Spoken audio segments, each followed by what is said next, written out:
வணக்கம் நண்பர்கள். அண்ணா திராவிட முன்னேற்ற கழகத்தினுடைய தலைவர் எடப்பாடி பழனிசாமி அவர்கள் மத்திய உள்துறை அமைச்சர் அமித்ஷா அவர்களை சந்தித்து பேசியிருக்கின்றார். அமித்ஷா என்ன சொல்லியிருக்காருன்னா, பிரிந்தவர்கள் எல்லாமே ஒன்று சேரணும், ஒன்றுபட்ட அண்ணா திராவிட முன்னேற்ற கழகம் ஏற்பட வேண்டும், அதுதான் திராவிட முன்னேற்ற கழகத்தை தோற்கடிக்க வழின்னு சொல்லிட்டு அமித்ஷா அவர்கள் சொல்லியிருக்கிறார். இந்த பேச்சு எப்படிப்பட்ட பேச்சு அப்படின்னு சொன்னால், சாத்தான் வேதம் ஓதுவதற்கு சமமானது தான் ஒன்றுபட்ட அண்ணா திராவிட முன்னேற்ற கழகம் உருவாக வேண்டும் என்று அமித்ஷா கூறியதற்கு காரணம். அதை பற்றி சுருக்கமாக பார்க்கலாம். வீடியோவுக்கு சப்ஸ்கிரைப் பண்ணி சேனலுடைய வளர்ச்சிக்கு உதவுங்க. கூடவே பெல் பட்டன் ஆன் பண்ணி வைங்க. அப்போ தான் சேனலில் போகிற வீடியோ உங்களுக்கு நோட்டிஃபிகேஷனில் கிடைக்கும். சரி, வீடியோக்குள்ளார போகலாம். சாத்தான் வேதம் ஓதுவதற்கு சமமானது ஒன்றுபட்ட அண்ணா திராவிட முன்னேற்ற கழகம் உருவாக வேண்டும் என்று அமித்ஷா நினைப்பதற்கு பேசுவதற்கு சமம். எப்படின்னு கேட்டிங்கன்னா, சசிகலா, தினகரன், செங்கோட்டையன், ஓபிஎஸ் அது மட்டும் இல்லைங்க, ஜெயலலிதாவுடைய மகள் அப்படின்னு ஒருத்தர் சொல்லிட்டு வந்திருக்காங்க.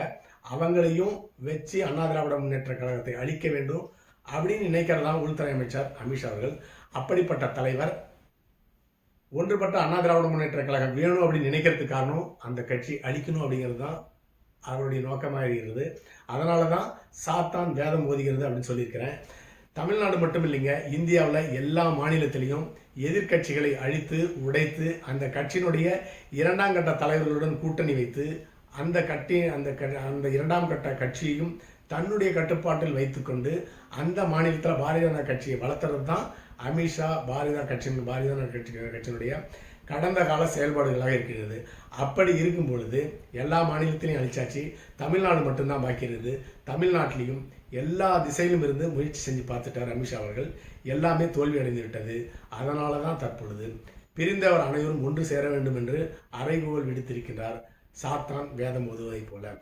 அடுத்ததாக ஓபிஎஸ் அவர்கள் ஒரு முழுமையான பாரதிய ஜனதா கட்சியினுடைய அடிமையாக மாறிவிட்டார் அப்படிங்கிறது தான் உண்மை.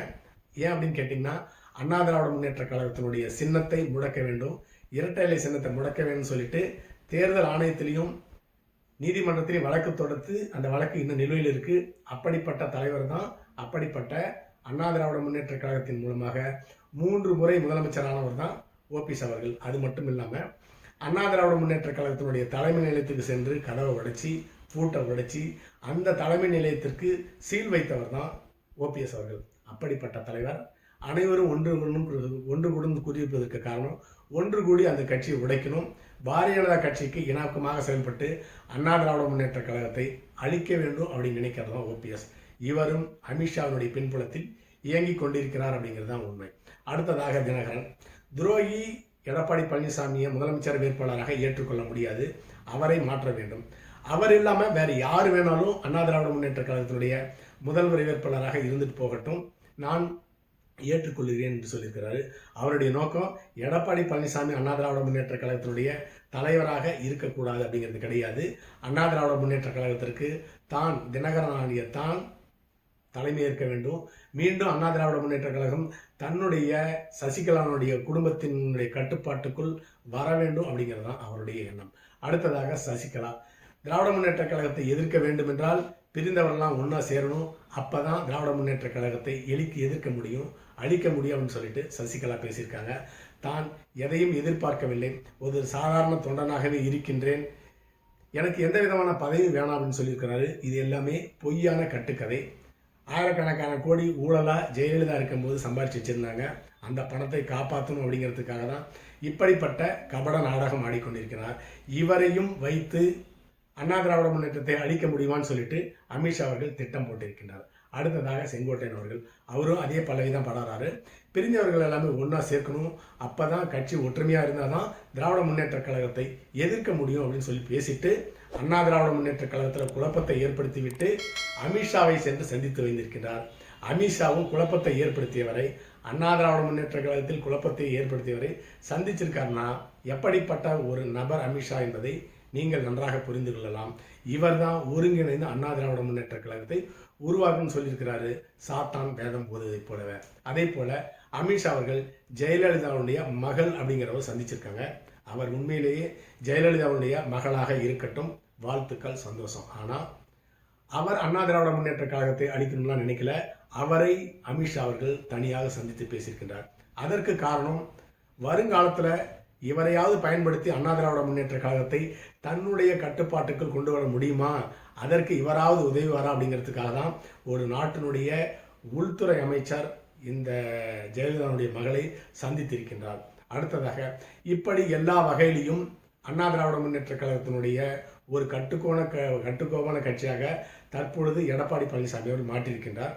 அந்த கட்சியில் குழப்பத்தை ஏற்படுத்தி ஓபிஎஸ், தினகரன், சசிகலா, செங்கோட்டையன், இது மட்டும் இல்லாமல் ஜெயலலிதாவுடைய மகள், இவங்க அத்தனை பேரும் வைத்து இந்த கட்சியை அழிக்க பார்க்கின்றார் அமித்ஷா அவர்கள்.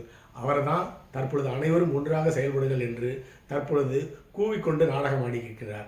அடுத்ததாக அண்ணாமலை அவர்கள் தற்கூறி எடப்பாடி பழனிசாமி அவர்களை முதலமைச்சராக நான் ஏற்றுக்கொள்ள மாட்டேன்னு சொல்லிட்டு அண்ணாமலை அவர் பேசியிருக்கின்றார்.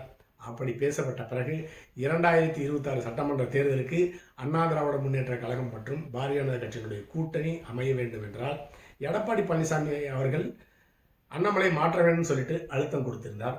அந்த அழுத்தத்தின் காரணமாக அண்ணாமலை மாற்றப்பட்டு விட்டார். தற்பொழுது நயினார் நாகேந்திரன் அவர்கள் தமிழக பாரதிய ஜனதா கட்சியினுடைய தலைவராக இருக்கின்றார். தான் தலைவர் பதவியிலிருந்து அண்ணாமலை இறக்கப்பட்டதற்கு அண்ணாமலை மிக கடுமையான மன வருத்தத்தில் இருக்கிறாரு. அதனால தான் தாம் பேசலாம் என்னன்னு சொல்லிட்டு தினகரன் அவர்களை பேச விட்டிருக்கின்றார். நான் பேசலாம் என்ன, என்னுடைய தம்பி பேசுவான்னு சொல்லிட்டு தினகரன் அவர்கள் எடப்பாடி பழனிசாமி அவர்களை முதல்வராக ஏற்றுக்கொள்ள மாட்டேன், அதனால அந்த கூட்டணியிலிருந்து விலகுகிறேன்னு சொல்லியிருக்கிறாரு. இது அண்ணாமலையினுடைய தூண்டுதலின் பேரினாக தினகரன் செய்த வேலை. இதை நன்றாக பாரதிய ஜனதா கட்சிக்கு தெரிந்திருக்கிறது. அதனால தான் இந்த கூட்டணி யாராக உடைத்தால் அவர்கள் மீது கடுமையான நடவடிக்கை எடுக்கப்படும் சொல்லிட்டு அமித்ஷா அவர்கள் மறைமுகமாக அண்ணாமலை எச்சரித்திருந்தார். அப்படி இருந்தும் அண்ணாமலை அவர்கள் திராவிட முன்னேற்ற கழகத்திலிருந்து பணத்தை வாங்கிட்டு அக்கரைப்பட்டியில் ஒரு 80 கோடி ரூபாய் நிலத்தை வாங்கி போட்டுக்கிட்டு இப்பொழுது திராவிட முன்னேற்ற கழகத்தினுடைய கூட்டணி மிக பலமாக இருக்கிறது. 2026 சட்டமன்ற தேர்தலில் திராவிட முன்னேற்ற கழகம் வெற்றி பெறும் அப்படின்னு சொல்லியிருக்கிறாரு.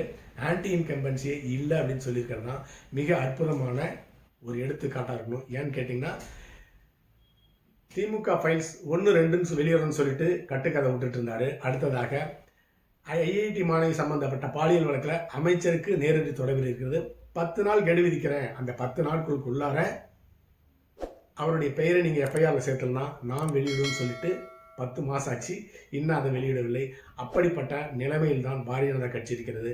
அண்ணாமலையை வச்சும் எடப்பாடி எதிர்த்து அழிக்க பார்த்தாங்க, அதையும் தோல்வியில் அடைந்து விட்டது. இப்படி அண்ணா திராவிட முன்னேற்ற கழகத்தை மீண்டும் ஒரு எஃகு கோட்டையாக எடப்பாடி பழனிசாமி அவர்கள் மாற்றியிருக்கின்றார். அந்த எஃகு கோட்டையில் எப்பயாவது ஓட்டையை போட்டு அதை அழிக்கணும்னு அமித்ஷா அவர்கள் நினைக்கின்றார். அதன் மூலமாக தான் ஓபிஎஸ், தினகரன், சசிகலா, செங்கோட்டையன், ஜெயலலிதாவுடைய மகள் இவர்களை எல்லாமே வைத்து காயை நகர்த்தி தோற்று போன அமித்ஷா அவர்களை அந்த கட்சி காப்பாற்றணும்னு சொல்லிட்டு போராடி கொண்டிருக்கின்ற எடப்பாடி பழனிசாமி அவர்கள் அமித்ஷாவை சந்தித்து வந்திருக்கின்றார். எந்த அளவுக்கு இது பலன் கொடுக்கும் என்று தெரியவில்லை, பொறுத்திருந்து தான் பார்க்க வேண்டும். மொத்தத்தில் ஒருங்கிணைந்த அண்ணா திராவிட முன்னேற்ற கழகம் செயல்பட வேண்டும், பிரிந்தவங்கெல்லாம் ஒன்றா சேரும்னு சொல்லிட்டு அமித்ஷா என்ற சாத்தான் வேதம் ஓதுகிறது அப்படிங்கிறது தான் உண்மை. அடுத்த பதிவில் சந்திக்கலாம். நன்றி.